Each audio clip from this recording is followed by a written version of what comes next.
اب شیلف میں خاموشی سے کھڑی اسے دیکھتی رہتی تھی کہ کب وہ آئے اور یہ اٹھا کے پڑھنا شروع کرے، لیکن اب کتابوں کی قسمت میں اس کو ہاتھ میں آنا نہیں لکھا تھا، کیونکہ اس روز انور قاسمی نے اسے یونیورسٹی جانے سے منع کر دیا تھا۔ ان کا کہنا تھا کہ اب اس کی شادی ہونے والی ہے تو اب وہ کسی طور پر بھی باہر نہ جائے، معلوم نہیں کہ وہ لوگ کب اور کس وقت آ جائے، پھر ان پر یہ اچھے امپریشن نہیں پڑتا۔ اور دوسری بات یہ کہ اب شادی میں بس صرف یہ کچھ ایک ہفتہ یا 5 دن ہی بچے ہیں۔ میں نہیں چاہتا کہ تم گھر سے باہر جاؤ، شادی کے بعد اگر کوئی تمہیں اجازت دے تو پھر آگے پڑھنا، اور ویسے بھی اس کا باپ میرا بہت ہی اچھا دوست ہے، اور دوست ہونے کے علاوہ میرا بزنس پارٹنر بھی ہے، اور اب شادی کے بعد تو ہمارا بزنس اور بھی مضبوط تعلق میں ہو جائے گا۔ میں ان سے کہوں گا کہ وہ تمہیں آگے پڑھائیں اور تمہیں وکیل ضرور بنائیں، اور اگر نہ بننے دیں تو ان کے گھر میں کسی چیز کی کوئی کمی نہیں ہے۔ بابا نے اپنا فیصلہ سنا دیا تھا اور وہ اپنے اس فیصلے پر بہت ہی خوش تھے۔ انہوں نے بے بسی سے اپنے باپ کی جانب دیکھا تھا، وہ کتنی عجلت میں اس کی زندگی کا سب سے بڑا فیصلہ کر چکے تھے، انہیں اس چیز کا احساس تک نہیں تھا۔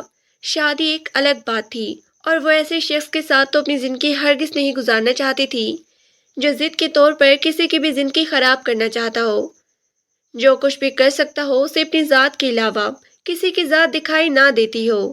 انا میں اس شخص کی ناک کٹ جاتی ہو۔ اس نے بڑے ہی دکھ سے اپنے والد کی طرف دیکھا جو کہ اسے یہ کہتے ہوئے دعائیں دیتے ہوئے باہر چلے گئے تھے۔ اس کا مطلب تو یہ تھا کہ اس بزنس کے اوس بیچا جا رہا تھا۔ امی، بابا مجھے اپنے بزنس کے لیے اپنے دوست کی بیٹی کے ساتھ رخصت کر رہے ہیں تاکہ اس کا بزنس سیٹ ہو جائے۔ وہ کچن میں کام کرتی زرمینہ بیگم کی طرف آئی تھی۔ زربینہ بیگم کے پیاز کاٹتے ہاتھ ایک دم تھمے تھے۔ تمہیں یہ بات کس نے کہی؟ اور اگلے ہی لمحے انہوں نے اپنے آپ پر غصہ طاری کرتے ہوئے سنجیدگی سے کہا، بابا کی باتوں سے مجھے لگا، انہوں نے کہا کہ اس شادی کے بدلے میں ان کا بزنس سیٹل ہو جائے گا۔ تو کیا مطلب بابا مجھے بزنس کے عوض بیچ رہی ہیں؟ اس نے کسی سوچ میں ڈوبے ہوئے کہا۔ تو زرمینہ بیگم نے اس کی جانب دیکھا، ان کی آنکھوں میں بھی بے بسی تھی، لیکن وہ اس پر ظاہر نہیں ہونا چاہتی تھی۔ ایسی کوئی بات نہیں ہے، تم اپنے بابا کو جانتی ہو، انہوں نے اگر کسی کو زبان دے دی تو پھر بس اس زبان سے پیچھے ہٹنا ان کے لیے موت کے برابر ہوتا ہے، اور ان کا ہر فیصلہ پتھر پر لکیر ہوتا ہے، اس لیے میں بھی ان کے سامنے کوئی بات نہیں کر سکتی۔ اور ویسے بھی اب تو تمہاری شادی کی عمر ہے اور نکلی جا رہی ہے، اتنا اچھا رشتہ اس کے بعد نہیں ملے گا، اور نہ میں بات کر سکتی ہوں اس معاملے میں، اور نہ ہی کرنا چاہتی ہوں، اس لیے تمہارے لیے یہی بہتر ہوگا کہ خاموشی سے اپنے آپ کو اس رشتے کے لیے تیار کرو۔ انہوں نے بھرپور نگاہ اس پر ڈالی اور سنجیدگی سے کہتی ہوئی آگے بڑھ گئی۔ ان کا چہرہ سپاٹ تھا، ان کی آنکھیں بے بس سی خالی تھیں، جبکہ وہ اپنی آنکھوں میں امڑتی آنسوں کو پیچھے دھکیلنے کی ناکام کوشش کر رہی تھی۔ امی میری ایک بار بات تو سن لیں۔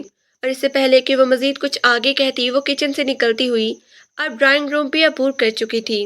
اس نے بے بسی سے اپنی ماں کی پیٹھ کو دیکھا جو غائب ہو رہی تھی۔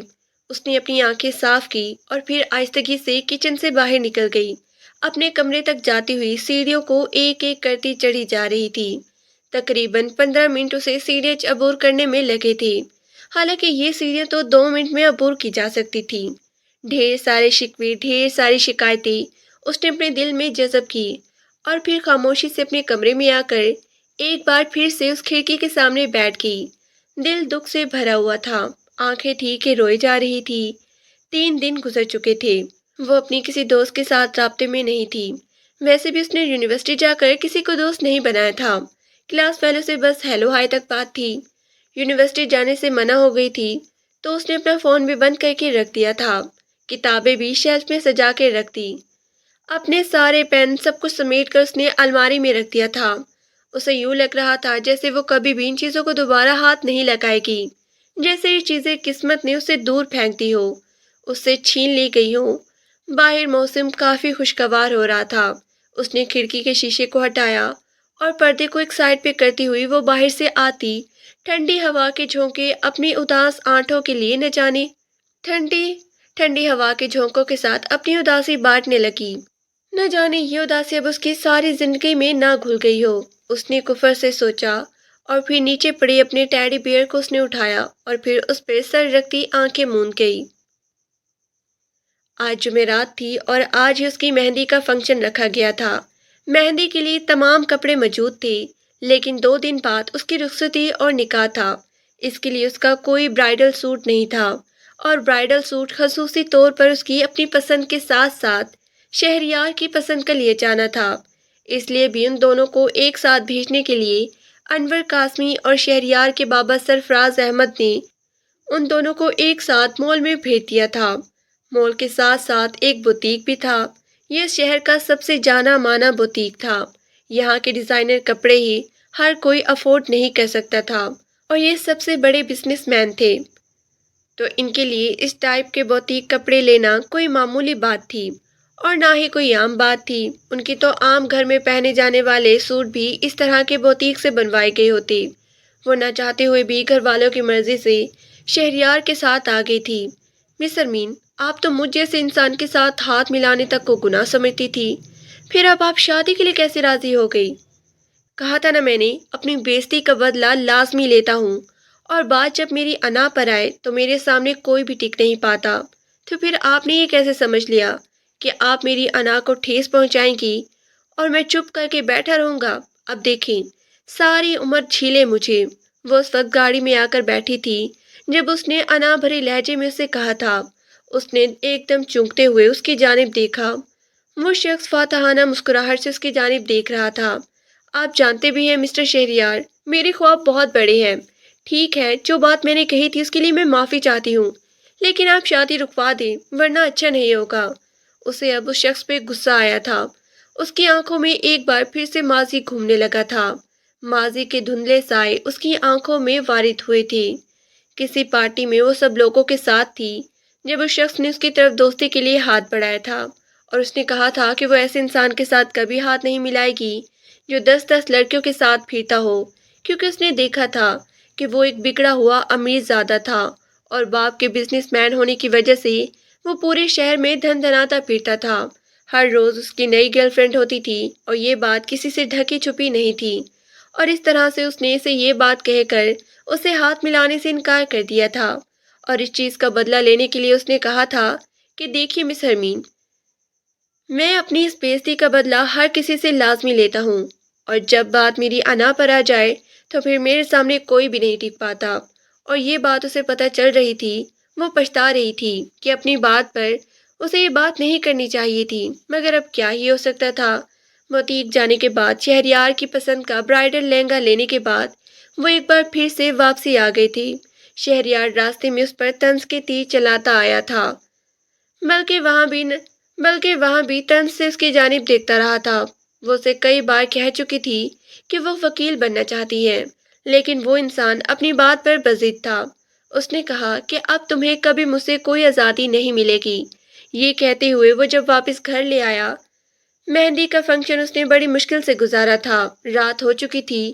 ڈھولکی کے بعد وہ رات کے تقریباً 1 بجے اپنے کمرے میں آئی تھی۔ اپنی تمام چیزیں اتار کر اس نے یوں پھینکی تھی جیسے وہ کسی عذاب میں ہو۔ اپنی آنکھوں میں آنسو لیے ہوئے اس نے زور زور سے چیختے ہوئے کہا، شہریار، میں تمہیں چھوڑوں گی نہیں۔ تم میری زندگی کے سب سے بڑے دشمن ہو۔ تم نے میرے خوابوں کو کسی کرچی کر دیا۔ میں تمہاری زندگی کو کرچی کرچی کر دوں گی۔ لیکن اب یہاں پر کوئی سننے والا نہیں تھا۔ اس کی ماں اسے یہاں پر بٹھا کر چلی گئی تھی۔ اس کی تمام کزنیں جو آئی ہوئی تھی ان کے لیے ایک الگ روم سیٹ کر دیا گیا تھا۔ وہ ساری کی ساری الگ کمروں میں سو رہی تھی، اور وہ اپنے کمرے میں تھی۔ اس کی آواز کمرے کی دیواروں کو ٹکراتی ہوئی واپس اس کے کانوں میں آ کے ٹکرا رہی تھی۔ اس کی چوڑیاں ٹوٹ چکی تھی جو اس نے پھینک دی تھی، اور اب سب کچھ اسے اپنی آنکھوں کے سامنے ختم ہوتا دکھائی دے رہا تھا۔ وہ اپنے آپ کو ایک روبوٹ کی طرح چلتا ہوا دیکھ رہی تھی جسے اس کا باپ حکم دے رہا تھا، شہریار جس کے بٹن مروڑ رہا تھا، اور پھر فوری اشاروں پر اسی بٹن کے آن ہونے پر چلتی جا رہی تھی۔ کیا ہم لڑکیوں کی زندگی ایسے ہی ہوتی ہے؟ وہ اپنی زندگی کے فیصلے لینے میں اتنی ہی بے بس ہوتی ہے جتنی میں ہوں۔ اس نے ایک دم سے سوچا تھا، ہاں شاید ہمارے معاشرے کی ہر لڑکی ہی ایسی ہے جس کی شادی کے وقت اس کی نہ تو مرضی پوچھی جاتی ہے اور نہ ہی اس کی پسند۔ اس پر بس ماں باپ کی مرضی مسلط کر دی جاتی ہے، اور ہر جگہ کہیں نہ کہیں والدین کا فائدہ ضرور ہوتا ہے، کیونکہ بنا فائدے کے کوئی بھی آج کل کام نہیں کرتا۔ اس کا مطلب تو یہی ہوتا کہ ہم لڑکیوں کے لیے ہمارے والدین بھی ہمیں فائدے کے طور پر دیکھتی ہیں، نہ کہ اولاد کے طور پر۔ جس طرح میرے باپ نے مجھے فائدے کے طور پر دیکھا۔ وہ آنسوں سے تر آنکھیں لیے خوبصورت پیلے رنگ کے سوٹ میں بہت ہی خوبصورت لگ رہی تھی۔ پھولوں کے زیور اس پر بہت ہی سج رہے تھے، لیکن اسے یہ سب کچھ بالکل انگاروں کی طرح لگ رہا تھا۔ اس کا بس نہیں چل رہا تھا کہ وہ یہاں سے بھاگ جائے، لیکن یہاں سے بھاگ کر جاتی تو اس کے باپ کے ماتھے پر بدنامی کی کالک لگ جاتی، اور وہ کبھی بھی ایسا کرنا نہیں چاہتی تھی۔ اس نے اپنا سب کچھ اتار کر رکھ دیا تھا، بلکہ ایک دم سے پھینک دیا تھا۔ واش روم گئی، کافی دیر شاور کے نیچے کھڑی رہی، پھر اس کے بعد کپڑے بدلنے کے بعد وہ اپنے بستر پہ آ کر لیٹی۔ نیند کی دیوی آنکھوں سے کوسوں دور تھی، اور وہ بس اپنی آنے والی زندگی کو سوچے جا رہی تھی۔ بار بار بار شیلف میں رکھی وکالت کی وہ کتابیں جنہیں پڑھنے کا شوق اسے بچپن سے تھا، ان کی طرف دیکھتی اور اسے یوں لگتا جیسے یہ وکالت کی کتابیں اس کے منہ کو چڑھا رہی ہیں، اسے کہہ رہی ہو کہ تمہیں شرم آنی چاہیے، تم نے اپنے خواب پورے کرنے کے لیے ہمیں چنا، ہم پر اتنے پیسے خرچ کر کے لائی اور پھر اپنی شیلف میں سجا کے رکھ دیا، تمہیں شرم تو آتی نہیں ہوگی۔ وہ ان کتابوں سے ایک دم سے شرمندہ ہو کر کروٹ بدل لیتی تھی۔ کافی دیر وہ لیمپ کے بٹن کو آن آف کرتی رہی۔ شہریار کی باتیں اس کے دماغ پر سوار ہو چکی تھی۔ شہریار کی باتیں اسے کھانے کے دوڑ رہی تھی۔ وہ شخص اس کے ساتھ آنے والی زندگی میں کیا کرے گا؟ بس ایک غلطی ہوئی تھی، وہ شخص خوبصورت لڑکیوں سے ہاتھ ملا رہا تھا، ساتھ ساتھ یہ بھی کہہ رہا تھا کہ میں صرف خوبصورت لڑکیوں سے ہاتھ ملاتا ہوں، اور جب وہ اس کے پاس ہاتھ ملانے کے لیے آیا تو اس نے کہا تھا کہ میں ہر ایرے گیرے سے ہاتھ نہیں ملاتی، اور کسی ایسے کے ساتھ تو ہاتھ ملانا کبھی نہیں چاہتی جو اس قدر خود غرض ہو، ہر روز اس کی نئی گرل فرینڈ ہو۔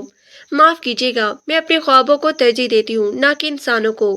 یہ کہتی ہوئی وہ اٹھ گئی تھی، اور اب وہ شخص اسے اس بات کا بدلہ لے رہا تھا کہ اس نے ہاتھ نہیں ملایا تھا، اور اس نے ہاتھ ملانے کے لیے ہاتھ آگے بڑھانے کی بجائے اٹھ کر جانے کو فوقیت دی تھی، اور سب کے سامنے اپنی بےعزتی وہ کبھی برداشت نہیں کر سکتا تھا۔ اور اس نے یہ کہا تھا کہ محترمہ، انا پر جب بات آ جائے تو میرے سامنے کوئی بھی ہو پرواہ نہیں کرتا، اور اب ایسا ہی ہوا تھا۔ وہ تو پہلے اسے جانتی تھی کہ وہ اس کے باپ کے دوست کا بیٹا ہے، لیکن یہ خبر اسے بعد میں پتہ چلی کہ وہ اس کے باپ کے دوست کا بیٹا ہونے کے ساتھ ساتھ اب وہ اس کا مزاج خدا بھی بننے والا ہے۔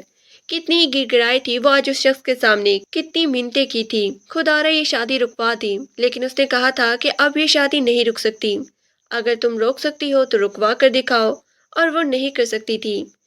وہ بے بس ہو گئی تھی، ساری رات روتے ہوئے گزری تھی، بالکل بھی یہ شخص اس کا دل کا نہیں تھا، کسی بھی اینگل سے وہ اس شخص کے ساتھ زندگی گزارنے کے قائل نہیں تھی، لیکن کیا کرتی؟ وہ اپنی قسمت سے مجبور تھی، حالات سے مجبور تھی، اور باپ کے ہاتھوں مجبور تھی۔ 2 دن گزر چکے تھے، مہندی کے فنکشن کے تیسرے دن ان کا نکاح رکھا گیا تھا۔ نکاح کے ساتھ ساتھ رخصتی تھی۔ وہ برائڈل لہنگا جو آج تک کسی لڑکے کے حصے میں نہیں آیا تھا، وہ اس کے حصے میں آ چکا تھا۔ سب سے خوبصورت جولری سب سے بڑے جولر سے بنوائی گئی تھی، اور وہ اس سوٹ میں ان زیورات میں بے حد حسین لگ رہی تھی، اور یہ پہلی دفعہ تھا جب وہ اسے دیکھ کر ٹھٹکا تھا۔ وہ اس کے چہرے سے نظر نہیں ہٹا پا رہا تھا۔ اس شخص نے تو اس لڑکی کے ساتھ شادی صرف انا کے تحت کی تھی، لیکن آج اس لڑکی کو یوں اپنے سامنے دلہن کے روپ میں دیکھ کر اس کا دل کیوں دھڑکنے لگا تھا، یہ خود بھی نہیں جان پا رہا تھا۔ اس نے اپنے دل پہ ہاتھ رکھا، دل کی سپیڈ معلوم سے زیادہ ہو چکی تھی، گلا اس کا سوکھنے لگا تھا۔ نہ جانے یہ کیسا احساس تھا، کیسا جذبہ تھا، مگر اگلے ہی لمحے اس کے سارے جذبات اڑ گئے تھے، کیونکہ اس نے دیکھا تھا اس لڑکی نے اسے بالکل بھی بھاؤ نہ دیا تھا، اور پھر اس کے دماغ میں ایک بار پھر وہی بات جاگنے لگی تھی۔ وہ شخص اس کے سامنے ہاتھ کیے کھڑا تھا، اور وہ لڑکی یہ کہتی ہوئی آگے اٹھ گئی تھی کہ وہ ہر ایرے گیرے سے ہاتھ نہیں ملاتی، اور ایک بار پھر سے غصے سے اس کی رگیں تن گئی تھی۔ مولوی نے نکاح پوچھا اور ان دونوں نے نکاح قبول کر لیا، پھر اس کے بعد ولیمہ چلا اور پھر اسے رخصت کر کے لے گئے۔ وہ اپنی ماں اور اپنے باپ سے نہ چاہتے ہوئے بھی ملی تھی، لیکن باپ نے جب اس کے سر پہ ہاتھ رکھنا چاہا تو وہ ایک دم پیچھے ہٹ گئی، اور پھر بے بسی سے دھیمی آواز میں اتنا کہا کہ آپ کو اپنی ناک مبارک بابا جان، آپ کی ناک، آپ کی زبان اور آپ کا کام ہمیشہ بلند رہے، اس میں بیٹی کی کیا اوقات کہ وہ اس میں رکاوٹ بنے، آپ کے راستے کی رکاوٹ ہمیشہ کے لیے ہٹ گئی بابا۔ اور یہ کہتے ہوئے وہ وہاں سے جا چکی تھی۔ جبکہ انور کاظمی وہیں پر ساکت ہو گئے تھے۔ انہیں یقین نہیں آ رہا تھا کہ ان کی بیٹی کس طریقے سے رخصت ہوئی تھی۔ وہ تو اپنی بیٹی کو دعاؤں تلے رخصت کرنا چاہتے تھے، پھر ایسا کیسے ہو گیا تھا؟ ان کی بیٹی ان سے ناراض تھی۔ پہلی بار ان کے دل میں اپنی بیٹی کے لیے کوئی جذبہ جاگا تھا، لیکن اب بہت دیر ہو چکی تھی۔ وہ اپنے شوہر کے ساتھ جا چکی تھی۔ انور کاظمی اور زرمینہ بیگم دونوں ہی اکیلے کھڑے رہ گئے۔ ان کے گھر میں آنے والے مہمان بھی وہاں سے جا چکے تھے۔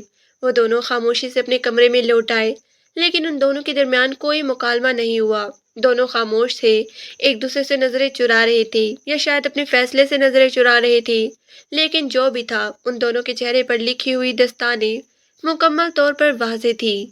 یہاں آنے کے بعد اسے علم ہو گیا تھا کہ یہاں کے لوگ ویسے نہیں تھے جس طرح وہ گمان کرتی تھی۔ اس نے تو ان خاندانوں میں سے صرف شہریار کو ہی دیکھا تھا، جیسے ان کے خاندان کا ہر فرد ایسا ہی ہے، جو ضدی ہے، بد اخلاق ہے، لیکن یہاں ایسا کوئی نہیں تھا۔ اپنے خاندان میں شاید وہی شخص تھا، باقی سبھی لوگ بہت ہی اچھے تھے، سب نے اسے بہت ہی پیار اور محبت دی تھی۔ گھر لانے کے بعد ڈھیر ساری رسمیں ہوئی، اور پھر اس کے بعد اس کی نند اور اس کے ساس نے اسے لا کر کمرے میں بٹھا دیا تھا۔ کمرہ اس قدر خوبصورت تھا کہ سیڑھیوں سے پھولوں کی بتیاں شروع ہوئی تھی۔ پھر یہیں ایک راستہ بنا تھا، یہیں راہداری پھولوں کی پتیوں کی راہداری بنی تھی، اس کے کمرے تک آئی تھی۔ کمرے کا دروازہ کھلا جہاں پر لینزر لائٹ لگی ہوئی تھی۔ ادھر ادھر سب ہی جگہ پر پھول بکھرے پڑے تھے، چنبیلی اور گلاب کے پھولوں کی سیج سجائی گئی تھی۔ بیڈ کے بالکل درمیان میں پھولوں کی پتیوں کا ایک دل بنا تھا، جسے دیکھ کر وہ حیران رہ گئی تھی۔ پھولوں کی سیج ہر لڑی پر دو دو پھول جھڑیاں لٹک رہی تھی۔ یہ پھول جھڑیاں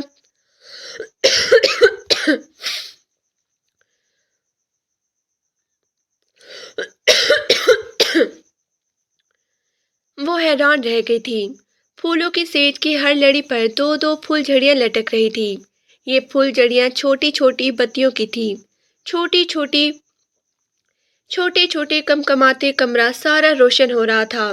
اس قدر خوبصورت کمرہ کسی دلہن کا اس نے آج سے پہلے نہیں دیکھا تھا۔ ایک لمحے کے لیے اس نے کھڑی ہو کر آنکھیں بند کر کے چنبیلی اور گلاب کے پھولوں کی خوشبو کو اپنے اندر اتارا تھا۔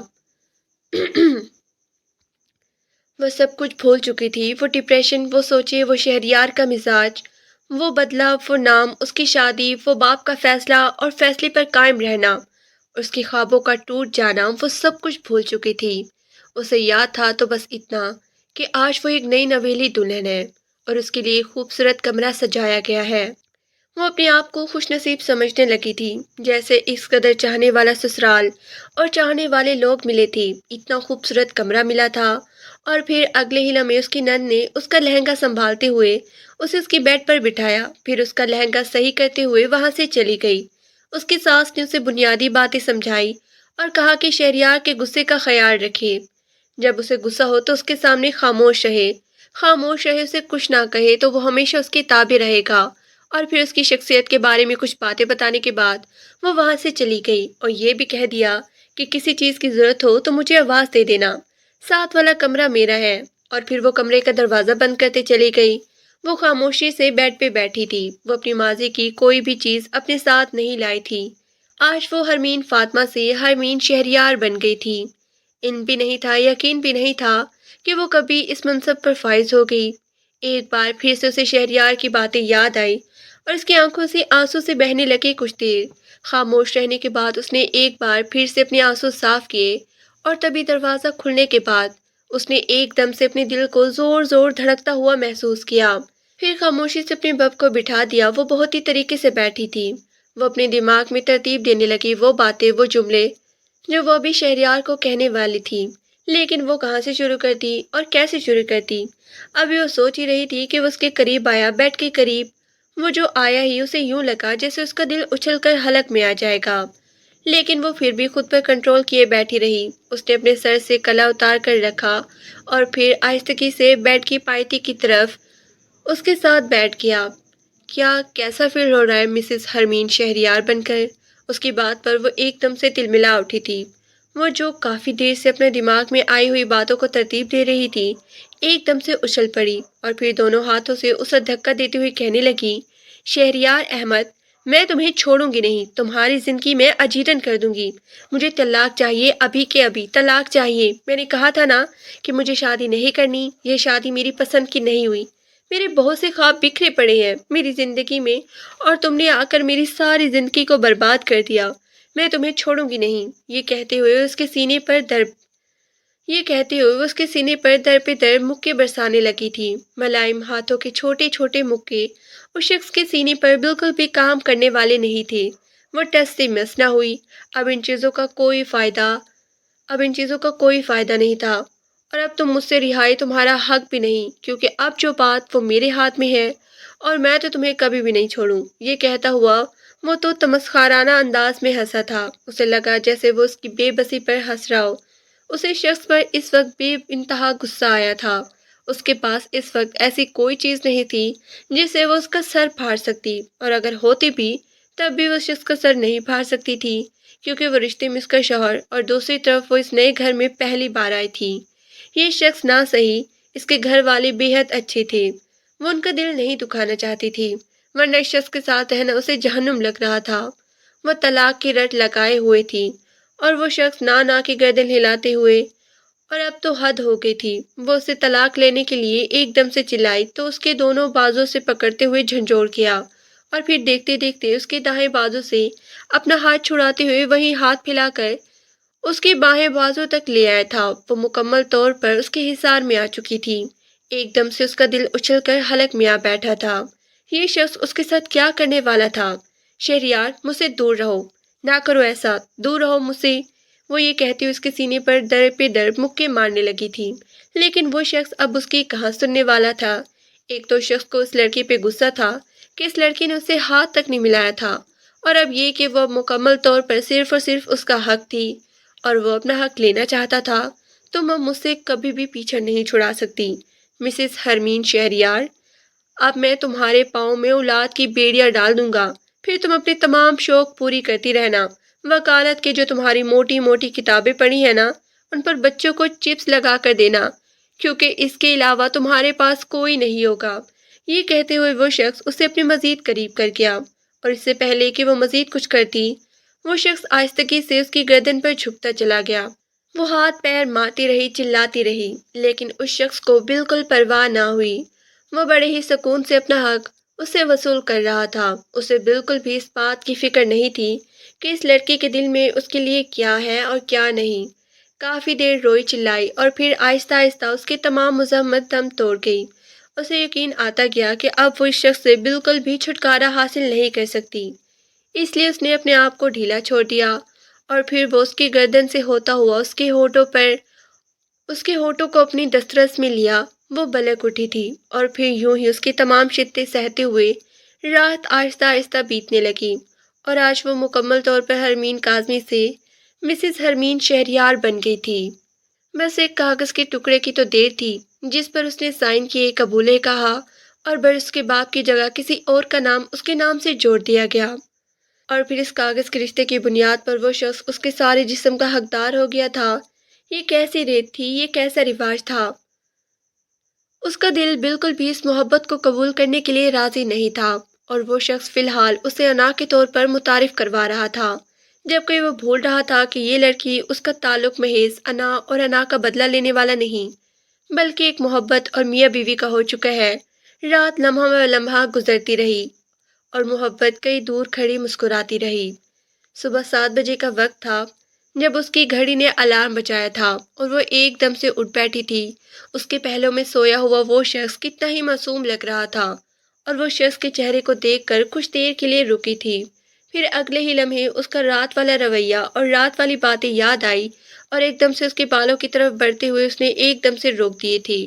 بغیرت کمینہ انسان خود کو سمجھتا کیا ہے؟ سمجھتا ہے کہ میرے جسم پہ قبضہ کرنے کے بہانے وہ میری روح تک پہنچ جائے گا؟ ایسا نہیں ہوگا، میں کبھی شخص کو اپنی روح تک رسائی نہیں دوں گی۔ محبت کبھی بھی جسمانی نہیں ہوتی، محبت وہ ہوتی ہے جو روح سے کی جائے، اور میں اس شخص کو اپنی روح کا محرم کبھی نہیں بناؤں گی جس کو میرے سپنے توڑنے میں مزہ آتا ہو، جو اپنی انا کی خاطر میری زندگی کی دھجیاں اڑاتے۔ اس شخص کو آخر میں کیسے اپنی زندگی کا محرم بنا سکتی ہوں؟ میری جسم کا محرم تو وہ من کیا ہے، لیکن میری روح کا محرم میرے دل کا محرم کبھی نہیں بنے گا۔ میں اسے کبھی یہ حق نہیں دوں گی کہ اس شخص نے میری آنکھوں میں میرے سپنے توڑ کر کرچیاں کرچیاں بکھیر دی ہیں۔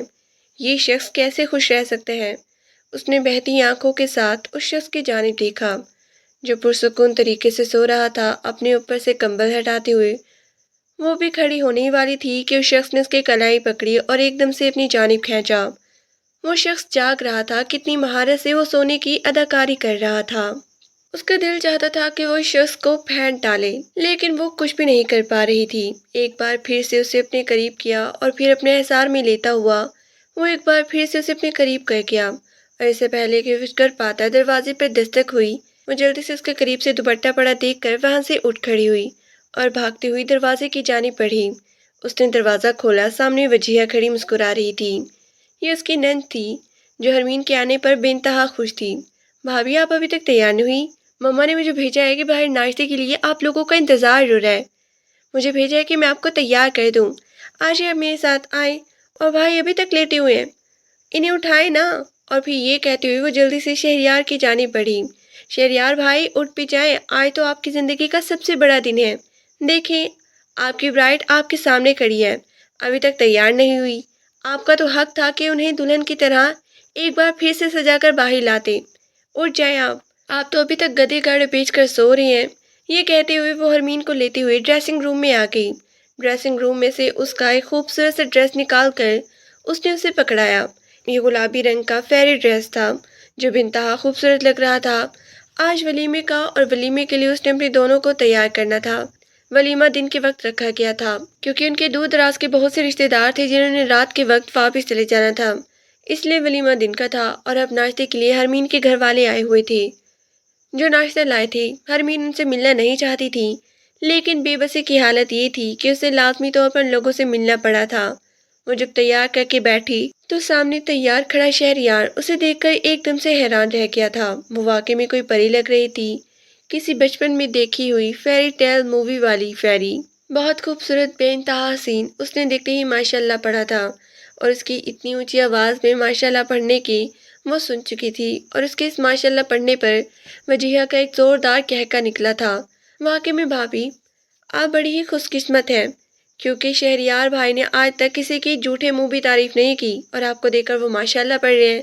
اس کا ایک ہی مطلب ہے کہ آپ ہی ان کی پسندیدہ عورت ہیں، اور آپ پر دل و جان سے قربان ہیں۔ وہ چھوٹی تھی مگر پھر بھی شرارتی تھی، اور اس کی ان شرارتوں پر حرمین کے لیے فل ہنستی تھی۔ ٹھیک ہے، آپ دونوں جلدی سے باہر آ جائیں، میں باہر جا کر مما کو بتاتی ہوں کہ آپ دونوں تیار ہو گئے ہیں اور آ رہے ہیں، تاکہ کھانا ڈائننگ ٹیبل پر لگا دیا جائے۔ یہ کہتی ہوئی وہ دروازہ بند کرتی کمرے سے نکل گئی، جبکہ اس کی طرح اس کی جانب بڑھا تھا۔ وہ خاموشی سے کھڑی آئینے میں اپنا عکس دیکھ رہی تھی کہ پیچھے سے اس کا عکس دکھائی دیا، اور پھر دیکھتے ہی دیکھتے ہوئے اس کی کمر میں ہاتھ ڈالے اسے اپنے قریب کر کیا تھا۔ تو میں نے تم سے تمہاری شادی تمہارے حسن کے لیے کی تھی، لیکن کیوں تم ہر بار جب میرے سامنے آئی ہو تو ایک نیا روپ میرے دل میں بالکل سما جاتی ہو؟ باہر سے میں تمہیں دیکھتا ہوں تو یوں لگتا ہے جیسے نئے سرے سے دیکھ رہا ہوں، جسے زندگی میں نے کبھی کوئی حسین لڑکی دیکھی نہیں۔ تم میں کیا ہے ایسا جو باقی لڑکیوں میں نہیں؟ تم میں کیا چیز ایسی جو مجھے تمہاری اتنی قریب کرتی ہے؟ وہ اس کے کان کے قریب اپنا چہرہ لا کر کہہ رہا تھا، اور وہ حیران پریشان اس شخص کو دیکھ رہی تھی۔ ایک رات میں یہ شخص کتنا بدل گیا تھا۔ اور پھر اگلے ہی لمحے وہ بولی، انکل آنٹی اور مما پاپا ہمارا انتظار کر رہے ہیں، میرے خیال سے ہمیں چلنا چاہیے۔ اس سے پہلے کہ وہ ایک بار پھر سے اپنی شدت اس پر نچھاور کرتا، وہ جلدی سے کہتی ہوئی نیچے کی طرف آ گئی۔ وہ بھی پیچھے سے مسکراتا اس کے پیچھے بڑھ گیا۔ سارا دن مہمان میں لگا رہا، پھر اس کے بعد ولیمہ، ولیمے کے بعد سبھی مہمان ایک بار پھر سے آ کر ملنے لگے، اور پھر رات گئی تک مہمان آتے جاتے رہے۔ خاندان کے سبھی لوگ مبارکباد دینے کے لیے آ رہے تھے۔ ایک بار پھر سے ان دونوں کی ایک حسین رات ان کی منتظر تھی۔ ابھی وہی ہونے لگا تھا، دن ان کے لیے کوئی نہ کوئی دعوت رکھی جاتی تھی، اور وہ اس دعوت میں خوب انجوائے کرتی تھی۔ بستہ آہستہ آہستہ گزرنے لگی، اور اب ہفتہ گزر چکا تھا۔ ایک ہفتے میں وہ اپنے مائکے ایک بار بھی نہیں گئی تھی، حتیٰ کہ مکلاوے کے لیے بھی اس نے جانے سے منع کر دیا تھا۔ اور اب شہریار کی فیملی اسے بالکل اپنی فیملی لگنے لگی تھی، اور اس فیملی نے اسے وہ محبت، وہ پیار دیا جس کو وہ ہمیشہ سے خواہش مند تھی، اور اب وہ اپنے میکے کسی طور جانا نہیں چاہتی تھی۔ اب ان کی شادی کو مکمل ایک ہفتہ ہو گیا تھا۔ جب وہ صبح سویرے کھڑی تھی، وہ اٹھ کر آیا۔ اس نے ابھی صرف جیکٹ ہی پہن رکھی تھی۔ اس کے گیلے بالوں کو دیکھتا وہ اس کی خوشبو سونگھتا ہوا وہ اس کے اپنے قریب کر گیا۔ وہ بس کن شدتوں کی عادی ہو چکی تھی، اور پھر اس کی گردن پر اپنے لب رکھنے کے بعد اس نے سر اوپر اٹھایا، آئینے میں اس کے بھیگے بدن کو دیکھتے ہوئے کچھ دیر سوچنے کے بعد کہا، تمہیں وکالت کا شوق تھا نا، اور تم نے ایڈمیشن بھی لے لیا تھا۔ اس نے کچھ دیر خاموشی کی نظر کی اور پھر کہنے لگی، ہاں مجھے شوق تو تھا، لیکن میری وجہ سے وہ شوق چکنا چور ہو گیا۔ بھلے ہی میں نے اپنی انا میں تمہارے گھر رشتہ بھیجا تھا، لیکن یہ حقیقت تھی کہ میں انا میں بڑھ کر تم سے شادی کرنا چاہتا تھا۔ بلکہ یہ بات تھی کہ تم سبھی لڑکیوں میں الگ تھی، وہ سبھی لڑکیاں جو بڑھ چڑھ کر میرے قریب آتی تھیں، لیکن میں چاہتا تھا کہ کوئی ایسی لڑکی ہو جو مجھ سے دور بھاگے، جو میری دولت کو نہ دیکھے، میری شکل و صورت کو نہ دیکھے، وہ صرف اور صرف میرے کردار کو دیکھے۔ اور تم نے وہی کیا، تم نے میرے کردار کو دیکھا اور تم نے مجھے پرکھا۔ تم نے کہا تم ایرے گہرے سے ہاتھ نہیں ملاتی، تمہیں وہ واحد لڑکی تھی جسے میرا ہو جانا چاہیے تھا۔ مجھے تم سے محبت ہو گئی اور اسے میں نے انا کا نام دیا۔ اس روز سے اب تک میں اس کا نام دیتا آ رہا ہوں، جس روز سے میں نے تمہیں مکمل طور پر پا لیا تھا۔ پھر اس کے بعد مجھے سمجھ آیا کہ میں نے تم سے محبت کرتا ہوں، اتنی محبت کہ کبھی کسی نے کسی سے نہ کی ہوگی۔ شاید یہ لیلا مجنوں سے نہ کی ہوگی اور پنو نے سسی سے نہ کی ہوگی۔ اس نے کہا تو وہ ٹھٹک گئی۔ ہاں میں سچ کہہ رہا ہوں، آج ہی تم تیار ہو جاؤ، میں تمہیں ابھی یونیورسٹی لے جا رہا ہوں۔ اور یونیورسٹی کا کون سا ٹائم ہوتا ہے؟ جب وہ ختم ہو جاتی ہے مجھے بھی وہ بھی بتا دینا، میں تمہیں لینے آ جاؤں گا۔ تمہارے شوق کبھی ختم نہیں ہونے دوں گا۔ مجھے صرف تمہارے جسم کا حصہ نہیں، تمہاری روح کا حصہ بننا ہے۔ مجھے یوں لگا جیسے میں نے تمہارے جسم پر تو اپنا حق جتا لیا، لیکن اب کبھی تمہاری روح کو حاصل نہیں کر سکوں گا، تمہارے چہرے پر مسکراہٹ نہیں لا سکوں گا۔ لیکن میری بھول تھی، میں تمہارے سارے سپنے پورا کرنا چاہتا ہوں، میں تمہیں آزاد پنچھی کی طرح چھوڑ دینا چاہتا ہوں۔ اگر تم اسے طلاق لو تو وہ بھی مجھ سے بعید نہیں۔ اس نے یہی کہا اور وہ ایک دم سے مڑی کہ وہ مکمل طور پر اس کے سینے سے جا لگی، اور پھر اس دن سے وہ ایک پک اینڈ ڈراپ دینے لگا۔ اس کی زندگی ایک دم سے خوشیوں کی طرف مڑ گئی تھی۔ والدین سے جو اسے خار آتی تھی وہ ابھی تک تھی۔ وہ اب تک والدین کے گھر کا رخ نہیں کرنا چاہتی تھی، لیکن اس نے اسے سمجھایا، وہ بار بار اسے سمجھاتا رہا کہ ایسے نہیں کرتے، والدین جو کرتے ہیں وہ اچھائی کے لیے کرتے ہیں، اور ویسے بھی وہ لوگ میری پریشر میں تھی، لیکن وہ کسی طور پر سمجھ نہیں پا رہی تھی۔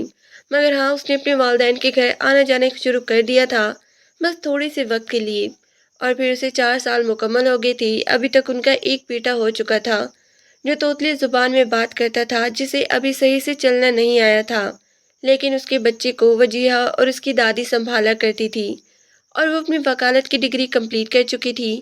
وکالت کی ڈگری کمپلیٹ کرنے کے بعد آج وہ اپنی زندگی کا پہلا عدالت کیس لڑنے کے لیے عدالت میں پہنچی تھی۔